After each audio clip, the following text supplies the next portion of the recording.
आपली संस्कृती, आपले संस्कार सदा राहू दे आपल्या सोबत। भारताच्या महान ग्रंथांचे आणि काव्यांचे संपूर्ण संकलन सबस्क्राइब करा तिलक।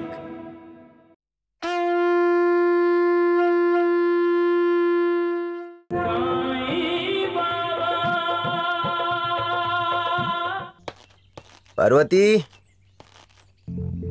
पार्वती, आई, दादा आले। पार्वती,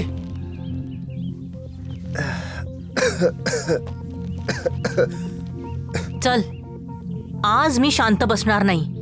किती दिवस सहन करायचा हा पार्वतीचा जुलूम? ये। या दोघी बाहेर का गेल्या? नक्कीच माझ्या विरुद्ध काहीतरी बोलणार।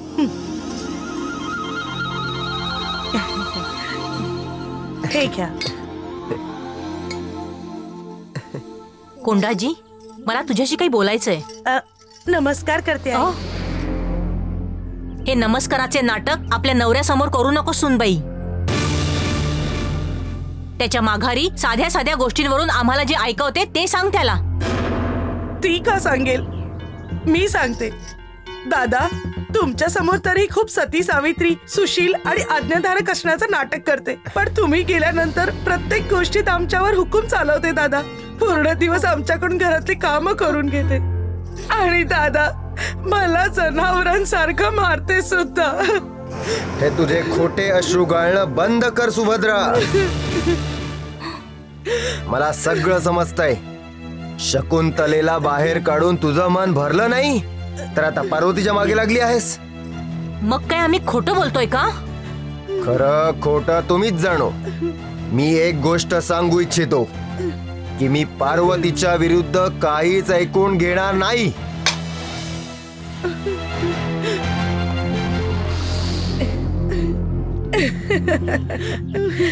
ऐकलत काय?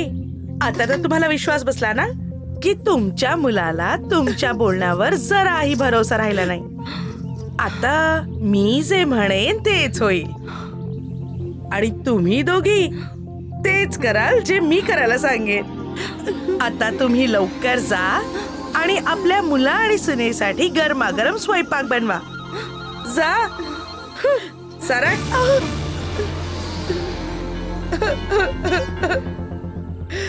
आई, आता तू तुझी तक्रार पण कोणाला ऐकू शकत नाहीस आई। आपल्या आपल्या कर्माची फळं प्रत्येक मनुष्याला भोगायलाच लागतात।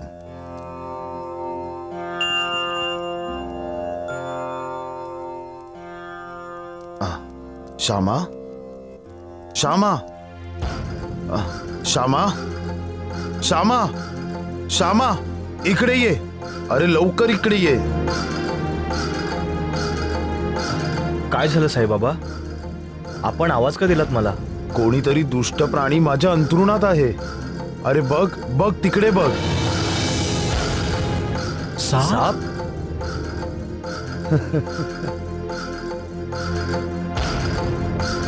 अरे श्यामा, बघत काय बसलायस? जा घालव त्याला। अच्छा, हा जा।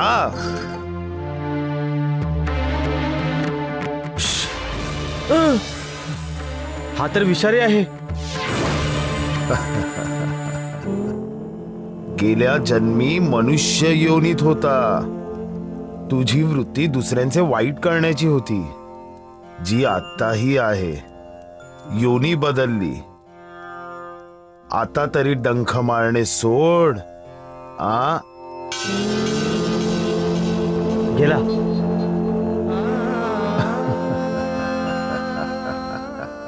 आपल्या चादरीत विषारी साप होता साईबाबा, आणि आपण हसताय? अरे तुम्ही हसताय? तेव्हा तर घाबरले असेल जेव्हा मला आवाज दिला, अरे श्यामा कुठे आहेस? इकडे ये लवकर, इकडे ये लवकर, लवकर ये। आणि आता हसताय? अरे श्यामा, तुला मी यासाठीच आवाज दिला कारण तो तुलाच शोधत होता। मला? हो। गेल्या जन्मी तुम्हा दोघांमध्ये वैर होते। आता त्याने त्याच व्यक्तिमत्वासोबत या जन्मात सापाच्या रूपात जन्म घेतला आहे। तो तुला डंख मारणार होता। सावध रहा, त्याला डंका मारण्याची संधी नको देऊस. घ्या, मी कशाला चिंता करू. मी तर माझं आयुष्य तुम्हाला समर्पित केले आहे. आता आपण विचार करा आपल्याला काय करायचे आहे. हो, काय व हे तुम्ही मला शेतात काय दाखवलं आणलंय? बायजा, मला माहिती आहे की हे सगळे शेत तू आधी बघितले असशील, पण माझी अशी इच्छा आहे तू ह्यांना आज एका नवीन दृष्टीने बघ. नया दृष्टीनं? हो, कारण उद्या तात्याला इथे नांगर चालवायचं आहे, शेती करायची आहे. अहो पण तात्या अजून लहान आहे. आता लहानपण सोडून त्याला मोठं व्हायचंय. घरच्या कामासोबतच त्याला शेती पण करावी लागेल. का? बायजा, उद्या मला कुठे बाहेर जावे लागले तर काय काय कामं आहेत ह्या सगळ्याची माहिती तर हवी ना त्याला. कुठे चाललाय तुम्ही? एका यात्रेला. अव आम्ही पण तुमच्या सोबत येणार. नाही बायजा, मी ज्या यात्रेला चाललो आहे तिथे एकट्यालाच जावे लागते. काय व तुम्हाला साईबाळांना शिर्डी सोडून जायची परवानगी दिली आहे का? हो बायजा, तेच तर माझे मार्गदर्शक आहेत. बस त्यांचं स्मरण करत करतच मी यात्रेला निघून जाईन. साई बाळा, साई बाळा, साई. काय झालं आई? तू अशी धावत का आलीस? ते तात्याचे वडील म्हणत होते की तू त्यांना शिर्डी सोडून जायची परवानगी दिली आहेस. काय खरं आहे? ते म्हणत होते की ते एकटेच जाणार आहेत. तुला माहित आहे ते कुठे जाणार आहेत? त्यांनी सांगितलं नाही तुला? हा, सांगत होते कुठे यात्रेला चालले आहेत.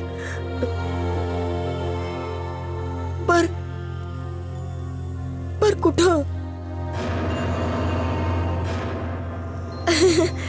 अगो बाई, मी अभि किती येडी आहे. खरंच येडी आहे. मला हे लक्षातच आलं नाही की तू त्यांना परवानगी दिली आहेस. वेडी. जर तू त्यांना परवानगी दिली आहेस तर मग घाबरायचं कशाला?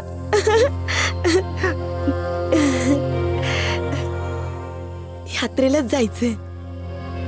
कदाचित त्यांनी नवस मागितलं असेल आणि हे एकट्याने जायचं असेल. हा, आणि जर त्यांना धोका असता तर तू त्यांना काय जाऊ दिलं असतंस? नाही ना? साई बाळा, तुझा आशीर्वाद दरवेळेला त्यांच्या सोबत असतो बघ. हा, तर मग काहीच चिंता नाही, काहीच भीती नाही. काय नाही होणार त्यांना, कुठलीच भीती नाही. काहीच होणार नाही त्यांना. हा, काहीच होणार नाही त्यांना. काहीच नाही होणार. काहीच नाही होणार. काहीच नाही होणार. काही नाही होणार त्यांना. काही नाही.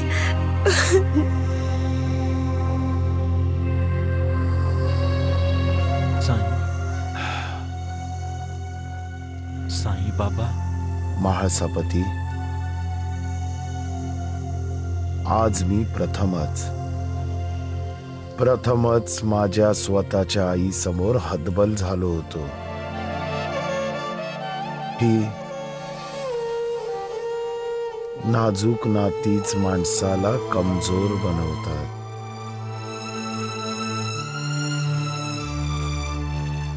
आई जेव्हा माझ्याशी बोलत होती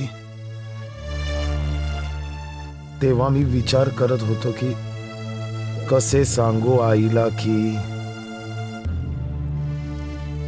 कोते पाटील आता आपल्या जीवनाच्या अंतिम सत्याच्या महायात्रेकडे जाणार आहेत. कारण या यात्रेत माणसाला एकट्याला जावे लागते. कोणी सोबत जात नाही. कोणी सोबत जात नाही. नाही जात.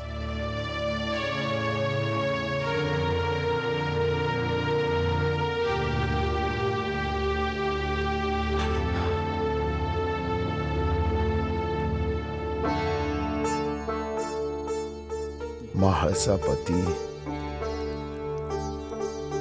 ही कसली विडंबना आहे की मी इथे दुर्बळांना, शोषितांना, पीडितांना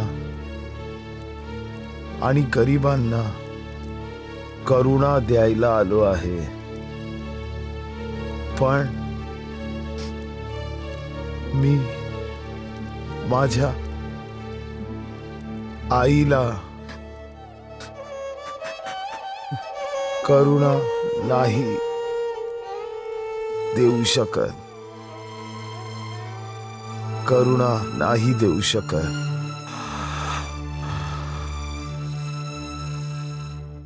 सबका मालिक एक.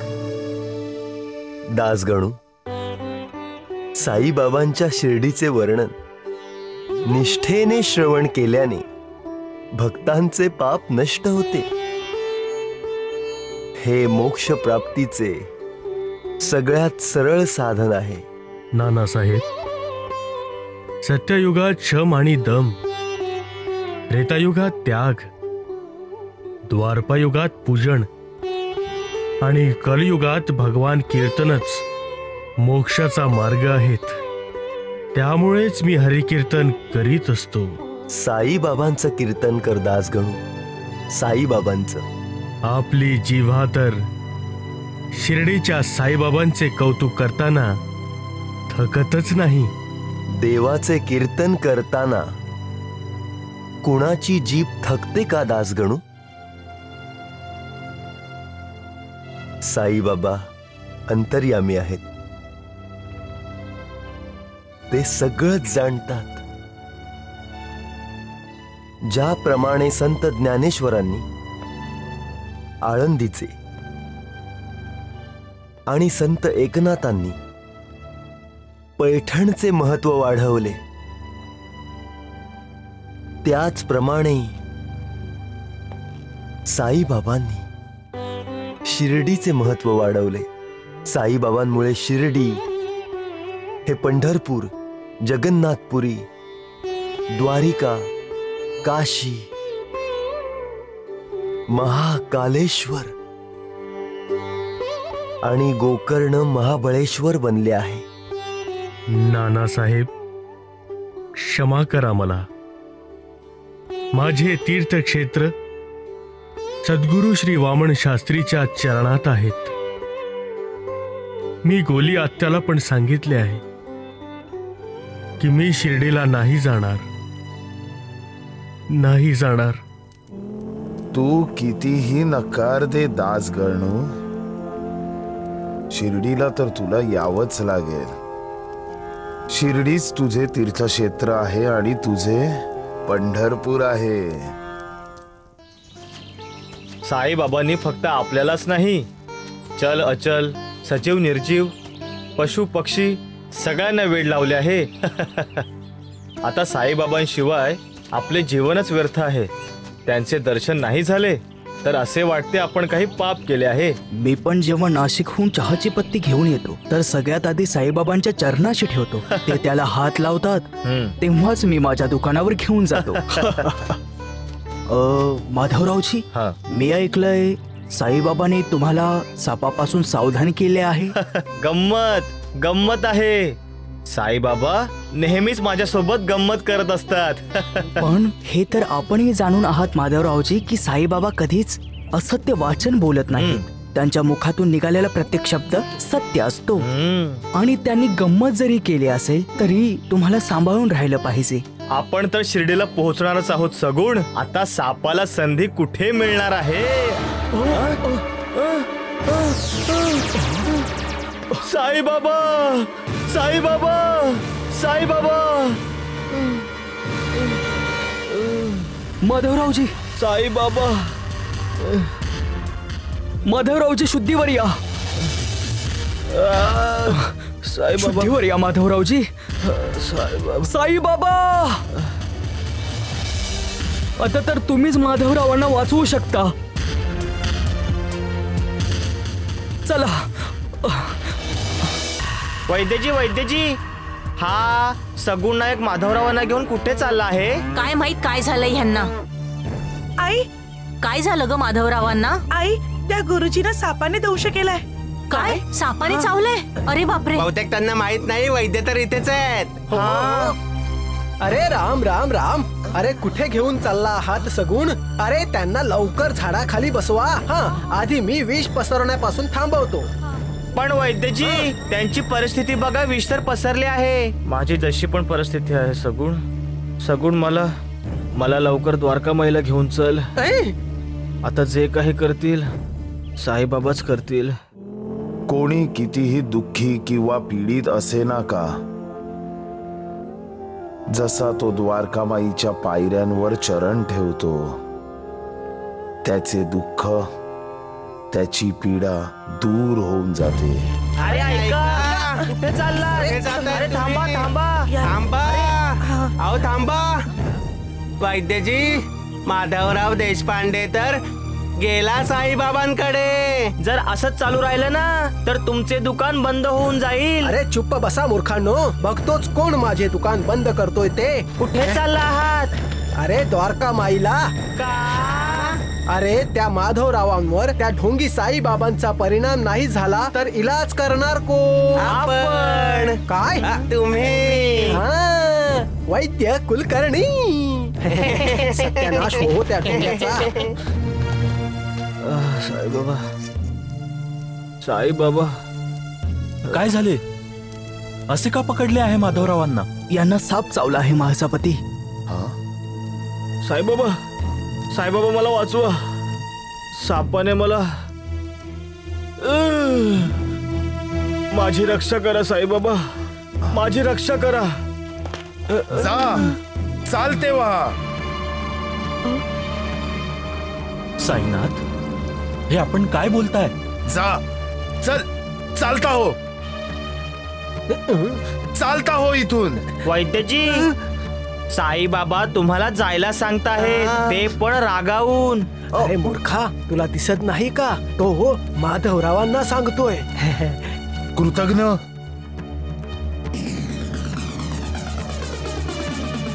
इशारा दिला होता ना मी तुला, तरीही नाही समजलास. आता भोग तू. जा, जा, निघून जा इथून, निघून जा.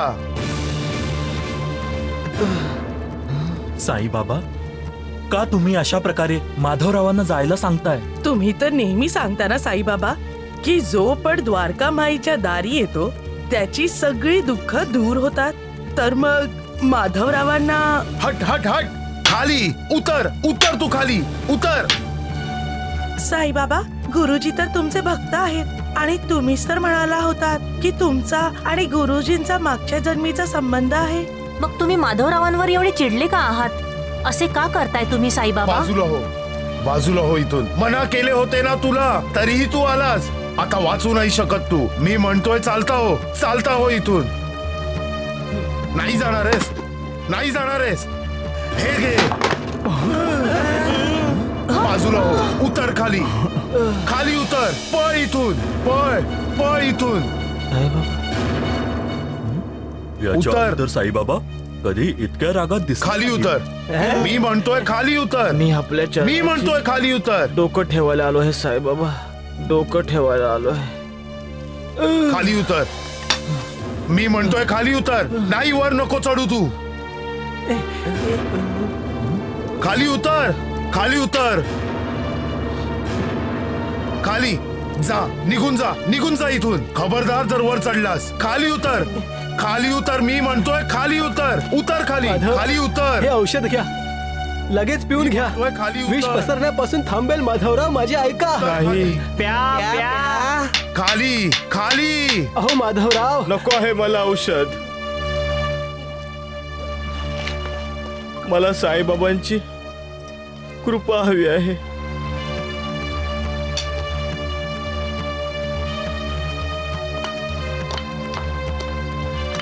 त्यांचा आशीर्वाद पाहिजे.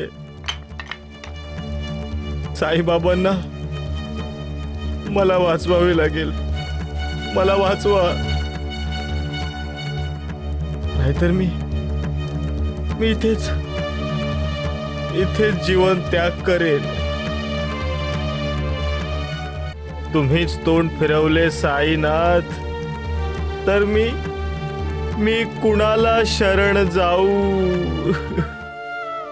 कुणाला शरण जाऊ?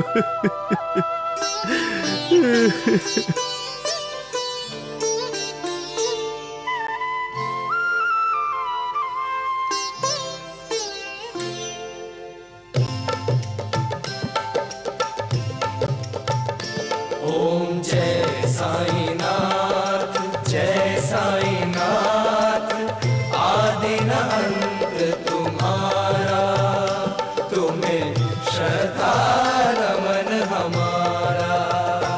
ओम जय साईनाथ, जय साईनाथ, आदि न अंत तुम्हारा, तुम्हें श्रद्धा नमन हमारा. धरती पर रहकर प्रभु तुमने तन अंबर तक विस्तारा. जय साईनाथ, जय साईनाथ, आदि न अंत तुम्हारा, तुम्हें श्रद्धा नमन हमारा.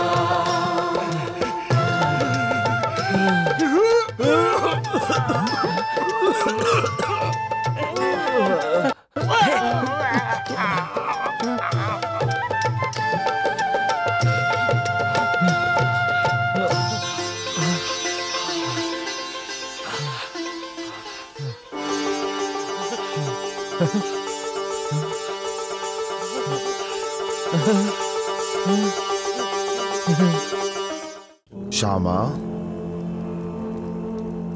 कसा आहेस आता?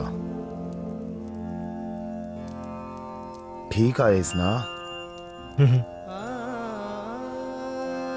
तुम्ही मला कृतज्ञ म्हणालात. कुणी आपल्या देवासोबत कृतज्ञ कसा होऊ शकतो? मी आपल्याला शरण आलो तर आपण मला लाथ मारलीत, मला रागवलात, माझ्यावर ओरडलात.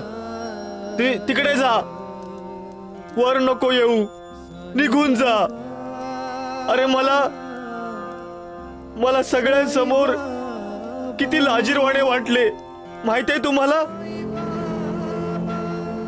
जर मला लाथ मारायचीच होती तर बोलवलत का साईनाथ? का बोलवलत?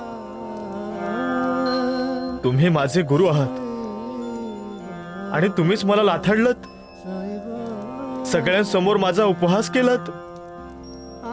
जेव्हा गुरुच शिष्याचा स्वीकार करत नसेल तर शिष्याजवळ दुसरा कुठलाच मार्ग नाही आपलं जीवन संपवण्याखेरीज. आणि आता मीही हेच करायला चाललो आहे. मी इथंच द्वारकामाईमध्ये तुमच्या पायाशी माझा जीव देईन, जीव देईन. थांब श्यामा, असे कसे जीवन संपवणार श्यामा? मी तुला मरू देईन का? कसा शिष्य आहेस तू? गुरुची भाषाही नाही समजू शकत. अरे मी तुला नाही, त्या सापाला कृतज्ञ म्हणत होतो. गेल्या जन्मी तू त्याच्यावर खूप उपकार केले होते, तरीही त्याने तुला या जन्मात दंश केला. तर मग तो कृतज्ञ नव्हता का? पण बाबा, तुम्ही गुरुजींना पायऱ्या का नाही चढू दिल्या? मी नाही तर लक्ष्मी बेटी,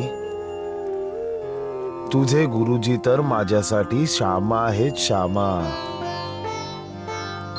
हा माझ्यावर रागवू पण शकतो. त्याचं रागवणं मला आवडेल, खूप आवडेल. मी त्यांना पायऱ्या चढण्यापासून कसे थांबवू शकतो लक्ष्मी बेटी? पण तुम्ही त्यांना थांबवलं साईबाबा. तुम्ही म्हणालात वर नको चढू, खाली उतर, उतर खाली.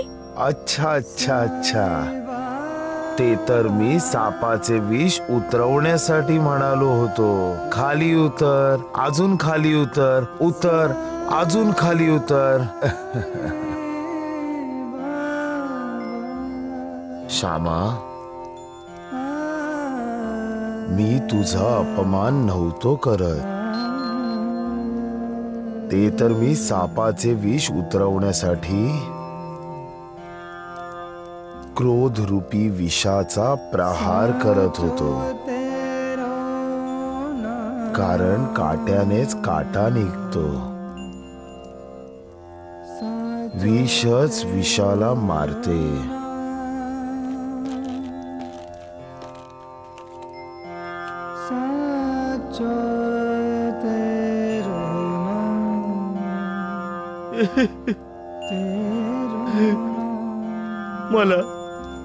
मला माफ करा साई बाबा. आता तर तुला समजले असेल की आपल्या दोघांचे संबंध कसे आहेत.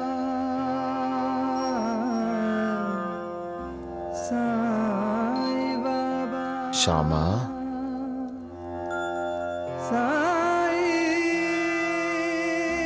विषाचे तांडव तर संपलेले. आणि हो, आता झोपू नकोस. चालत राहा, फिरत राहा, ज्यामुळे झोप नाही येणार. झोप आली तरी झोपू नकोस.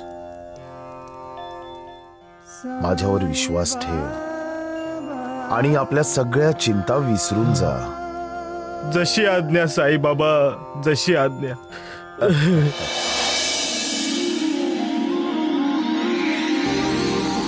सुभद्रा, काय वहिनी, पाणी गरम झालंय की नाही? हो झालं, आत्ता आणते. मनात तर येते की या चांडाळणीला ह्याच गरम पाण्याने चटका देऊ.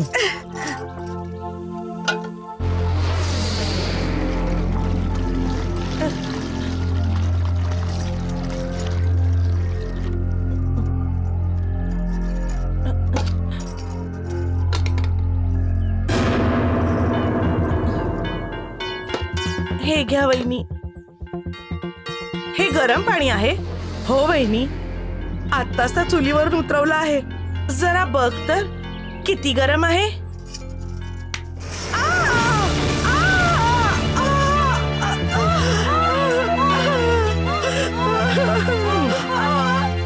हे काय केलंस ग तू सुनबाई? शिक्षा दिली आहे. माझ्या नवऱ्याला माझ्या विरुद्ध भडकवण्याचा प्रयत्न करेल. परत भडकवलंस ना तर पाण्याने नाही, जळत्या लाकडाने जाळून टाकेन.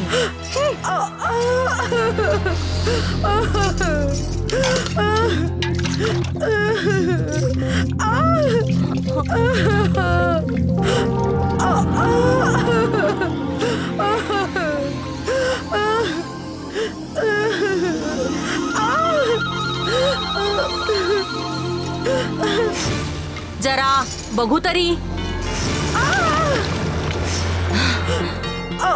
आता तर कोंडाजीकडे तक्रार करावीच लागेल या चांडाळीन पार्वतीची. काहीच फायदा नाहीये आई, काही फायदा नाहीये. आपण जो जो त्रास शकुंतला वहिनीला दिला, आज आपण तेच सगळं भोगतो आहे. हो नाही? हो मुली, सगळे खरं म्हणतात. जे पेराल ते चुकवेल. मनुष्य जन्म अति दुर्लभ आहे. शुभ कर्माशिवाय जीवात्म्याला मनुष्य जन्म प्राप्त होत नाही. म्हणून त्याला दुसऱ्यांची निंदा करण्यात किंवा दुसऱ्यांची घृणा करण्यात वाया न घालवता ईश्वराच्या आराधनेत घालवा. प्रत्येकाचा आदर करा, अनादर नाही. प्रत्येकाला प्रेम द्या, द्वेष नाही. तहानलेल्याला पाणी द्या, भुकेलेल्याला अन्न द्या, गरीबाला वस्त्र द्या, तर ईश्वर तुमच्यावर कृपा करेल. स्वार्थाने प्रेरित होऊन जेव्हा तुम्ही आपल्याच लोकांचे शत्रू होता, तेव्हा तुम्ही मनुष्य स्तरावरून पशु स्तरावर येऊन पडता. मग तुमचा उत्कर्ष कसा होणार? तुमची उन्नती कशी होणार? तुम्ही त्याच्यावर क्रोधित होऊ नका आणि कधी अभद्र व्यवहार करू नका. जे अभद्र व्यवहार करतात त्यांचे जीवन अवघड होऊन जाते. जे सत्कर्म करतात ईश्वर नेहमी त्यांच्या सोबत राहतो. सबका मालिक एक है. पार्वती,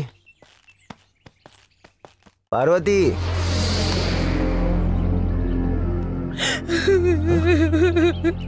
तू रडत का आहेस? बघू काय झालं? बघा ना, आईने माझा हात गरम पाण्यात बुडवला.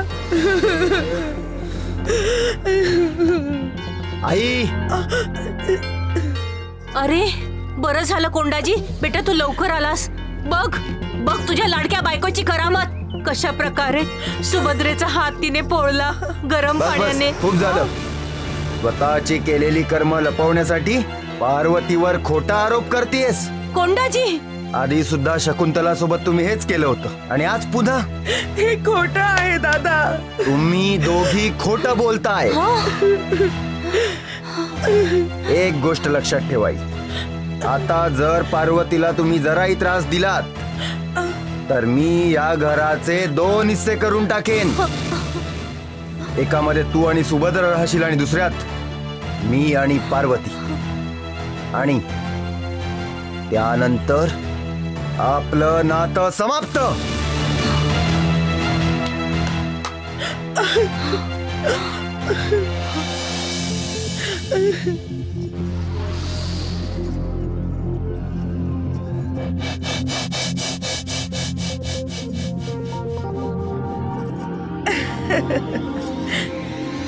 घाबरू नका आई, मी या घराच्या वाटण्या नाही होऊ देणार.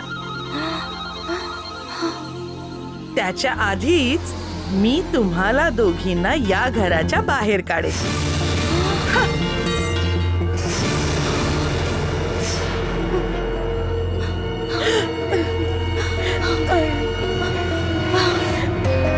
आपण वेदशास्त्र शिकला जरूर आहात शास्त्री बुवा, पण आम्ही निर्गुण आणि निराकार देवावर नाही, तर सगुण आणि साकार देवावर विश्वास करतो.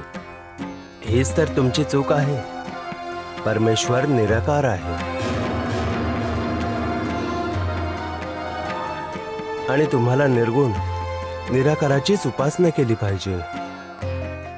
कारण सगुण आणि साकाराची उपासना करण्याच्या अज्ञानाचा फायदा पाखंडी उचलतात आणि मग स्वतःलाच ईश्वर मानू लागतात. शास्त्री बुवा, तुम्ही आमच्या साईबाबांचा अपमान करत आहात. अरे असे कसे विद्वान आहात आपण? केवळ बाह्य चक्षुने जगाला बघता आहात, अंतरचक्षुने नाही. हा श्यामा, शास्त्री बुवा विद्वान आहेत आणि विद्वानांची नेहमी पूजा केली पाहिजे. म्हाळसापती, शास्त्री बुवा आले आहेत तर आपल्या शंकांचं निरसन अवश्य करतील. शास्त्री बुवा, ब्रह्मांडाची किती रूपे आहेत? 2. कोणकोणती? निर्गुण आणि सगुण. जे निर्गुण आहे ते निरंकार आहे म्हणजेच त्याचा कोणताही आकार नाही, कोणते रूप नाही.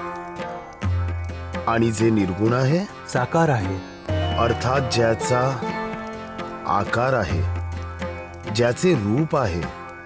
तर एकाच ब्रह्मांडाची ही 2 रूपे आहेत. हेच तर सांगितलं मी. तरीही कुणी सगुण साकाराची, मूर्तीची म्हणजेच देवाच्या रूपाची पूजा करतो, तर कुणी निर्गुण निरंकाराची. यात नवीन काय सांगितले आहे आपण? शास्त्री बुवा, शास्त्रात गुरुला देवाचा दर्जा दिला गेला आहे. हे बरोबर आहे ना शास्त्री बुवा? होय. मनुष्याचा पहिला गुरु कोण आहे शास्त्री बुवा? माणसाची स्वतःची आई. ती निर्गुण आहे का? निराकार आहे. आई चांगल्या वाईट गुणांशिवाय आहे, तिचे कोणतेच रूप नाही का? गुरुच्या मार्गदर्शनाशिवाय कोणीही आध्यात्मिक मार्गावर नाही चालू शकत. मी बरोबर बोलतो आहे ना शास्त्री बुवा? आपण बरोबर बोलताय. तुमचाही कोणीतरी गुरु असेल? होय. तो निर्गुण आहे का? निराकार आहे का बिना चेहऱ्याचा आहे? गप्प का आहात शास्त्री बुवा? उत्तर द्या, द्या द्या. नाही, माझेही गुरु आहेत, सगुण साकार. शास्त्री बुवा, मनुष्य स्वतःच आकारात आहे. त्याच्याजवळ शरीर आहे, रूप आहे. त्यामुळे मनुष्याच्या आकाराने ईश्वराची उपासना करणे स्वाभाविक आहे. देवाचे रूप समोर असेल तर ध्यान केंद्रित होते, एक ओळख निर्माण होते. जोपर्यंत सगुण ब्रह्माची उपासना केली जात नाही तोपर्यंत प्रेम आणि भक्तीत वृद्धी होत नाही. आणि सगुण उपासनेत जसे जसे पुढे मार्गक्रमण केले जाते तशी तशी त्यात ज्ञानाची वृद्धी होत जाते. त्यानंतर निर्गुण ब्रह्माकडे मार्गक्रमण होते. त्यामुळे सगुण उपासनेने श्री गणेशा केला जातो. जर तुम्ही तुमच्या मनाच्या चक्षुंनी बघाल तेव्हा तुम्हाला विश्वास बसेल की खुद्द साईबाबा सगुण साकारही आहेत आणि निर्गुण निराकारही. तुम्ही माझे डोळे उघडलेत, माझ्या अहंकाराला मिटवले आहे. मी आपल्यावर शंकेचे बोट उगारले आहे. माझ्या या अपराधाला क्षमा करा. मी आपल्या चरणांशी आलो आहे. माझा प्रणाम स्वीकार करा. प्रणाम स्वीकार करा.